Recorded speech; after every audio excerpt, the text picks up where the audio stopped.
The adoption of renewable energy will require a lot of large-scale batteries to stabilise the power grid, absorbing the excess when producing more power than we need, and making up the difference when we're producing less. Vanadium flow batteries are an effective technology for this purpose. They store charge in tanks of vanadium salt solutions like this. They can charge and discharge simultaneously. They don't lose charge over time, and there isn't a risk of fire like there is with lithium-ion batteries. They aren't very portable though.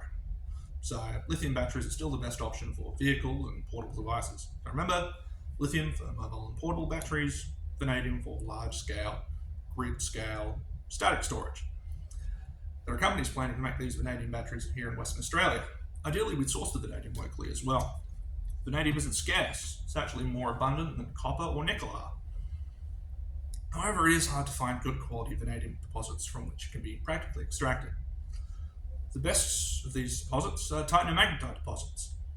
These contain iron and titanium, which are also potential products. Most vanadium is used to harden steel. If we want to start making flow batteries as well, we're going to need to produce more vanadium to make up this additional demand. We have a lot of these vanadium-containing titanomagnetite deposits in Western Australia, but we aren't mining it yet.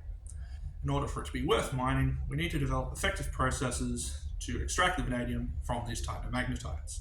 I've done studies on extracting vanadium from 3 deposits, titanomagnetite in Western Australia, as well as a 4th overseas. Each ore is a little bit different.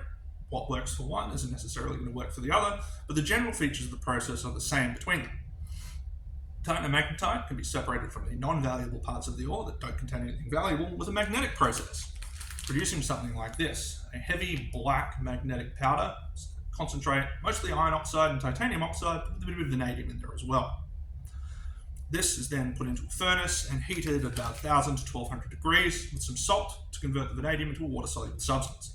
This is where the majority of my work takes place, looking at the most effective conditions in the furnace to get the best yield of water-soluble vanadium.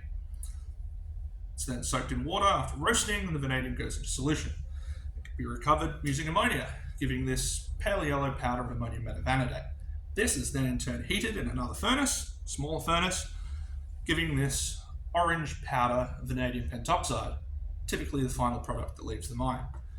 This material can be dissolved in acid to produce electrolyte like this.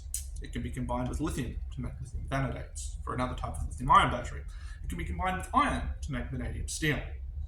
So there you have it. Vanadium, it's an important metal with a lot of uses relevant to the transition to clean energy. In Western Australia, it is a valuable but underutilised resource. The work that my colleagues and I are doing here at Murdoch University is going directly towards setting up a vanadium industry in Western Australia.